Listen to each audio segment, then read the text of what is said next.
Hello दोस्तों, नमस्कार। मेरा नाम है मनीष और आज हम पढ़ेंगे संक्रियाओं के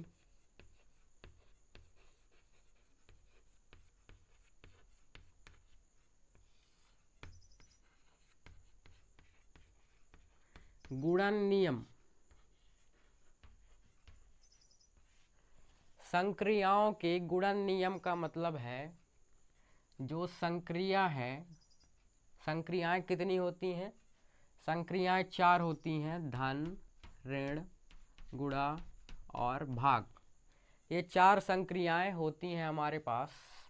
इनमें से जो 2 संक्रियाएं हैं धन और ऋण, इनके हमें गुणन नियम पढ़ना है। यानी चिन्हों का चिन्हों से गुणा करेंगे तो कौन सा चिन्ह आएगा, हमें ये पढ़ना है और हम इसको उदाहरण सहित समझने का प्रयत्न करेंगे। तो देखिए, जैसे पहला नियम जो होता है वो होता है कि अगर हम धन की संख्या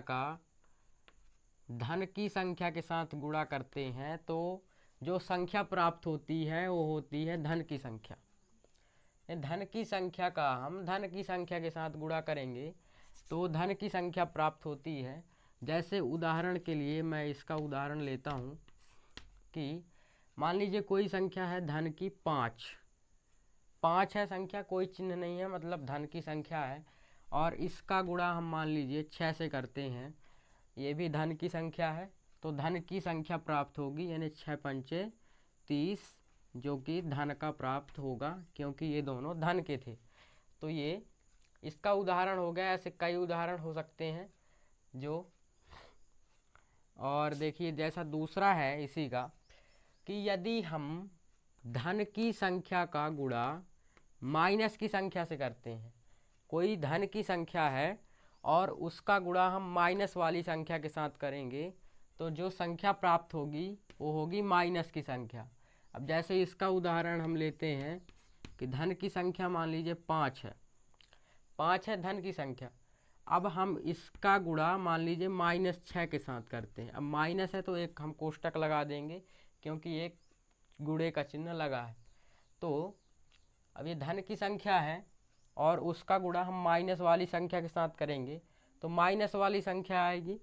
तो 6 पंचे 30 तो हो जाएगा, लेकिन ये माइनस का 30 आएगा क्योंकि इसमें बताया गया है कि धन का गुणा हम अगर माइनस की संख्या से करते हैं तो माइनस की संख्या आती है। तो गुणा तो हो जाएगा लेकिन ये माइनस की संख्या प्राप्त होगी। फिर इसी तरह तीसरा अगर नियम देखें तो यदि हम माइनस की संख्या का गुणा धन की संख्या से करते हैं, यानी इसका उल्टा माइनस की संख्या का गुणा धन की संख्या से करेंगे तो ये तब भी माइनस की ही संख्या प्राप्त होगी। जैसे कि उदाहरण में मान लीजिए हमने -5 का गुणा किया इस बार, -5 गुणे 6, यानी माइनस की संख्या का गुणा धन की संख्या से करते हैं तो माइनस की संख्या प्राप्त होगी, 6 पंचे 30 और वो माइनस का। अब जैसे हम चौथा लेते हैं कि माइनस की संख्या का गुणा माइनस की संख्या से ही करेंगे। यदि माइनस की संख्या का गुणा माइनस की संख्या से करेंगे तो ये प्लस की संख्या होती है और ये बहुत ज़्यादा इम्पॉर्टेंट है। कई जगह, लगभग हर जगह ये वाला इस तरह के सवाल आते हैं इससे। तो उदाहरण, इसका जो उदाहरण लेंगे देखिए, मान लीजिए हमने -5 का गुणा -6 से किया तो हम -6 में कोष्टक लगाएंगे क्योंकि यहाँ गुणे का चिन्ह है।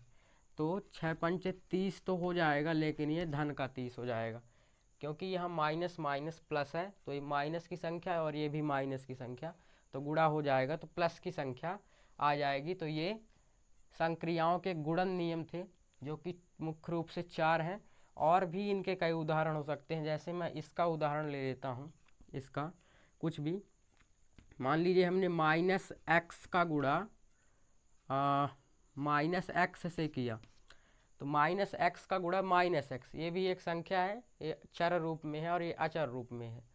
तो माइनस माइनस प्लस तो हो जाएगा और x का गुणा x से तो x², जैसे एक उदाहरण हो गया।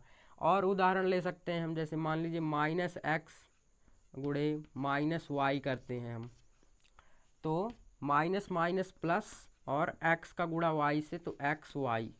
तो ऐसे कई उदाहरण हो सकते हैं। ऐसे इनके भी चर और अचर के भी उदाहरण, जैसे इसका चर का उदाहरण देखें तो x धन का और गुणे x धन का, तब भी इसका x स्क्वायर होगा धन का। अब मान लीजिए जैसे इसमें x धन का और माइनस x, सॉरी यहाँ गुणे का चिन्ह, तो इसका गुणा होगा लेकिन ये माइनस का x स्क्वायर आएगा अचर रूप में। अब जैसे इसमें है तो माइनस x गुणे x धन का, तो ये भी माइनस x की घात 2। अब इसका तो ये उदाहरण मैंने बता ही दिया। तो कहने का मतलब ये है कि यदि हम धन की संख्या का गुणा धन से करें तो धन की संख्या प्राप्त होगी, और धन की संख्या का गुणा माइनस की संख्या से करें तो माइनस की संख्या, माइनस की संख्या का गुणा धन की संख्या से करें तो माइनस की संख्या, और माइनस की संख्या का गुणा माइनस की संख्या से करेंगे तो धन की संख्या आ जाएगी। ये उदाहरण में आप देख ही चुके हैं। और तो इस तरह एक 4 नियम है, तो आपसे ये बनने चाहिए, तभी आप गणित में आगे बढ़ सकते हैं अच्छे से, केयरफुली। और यदि आपने पक्षांतर के नियम वाली वीडियो नहीं देखी है तो आप उसको देख सकते हैं, वीडियो के डिस्क्रिप्शन बॉक्स में उसका लिंक मिल जाएगा। वो भी बहुत इम्पॉर्टेंट है बेसिक दृष्टि से, गणित का बेसिक है ये भी और वो भी, तो आप उनको ज़रूर देखिएगा। धन्यवाद।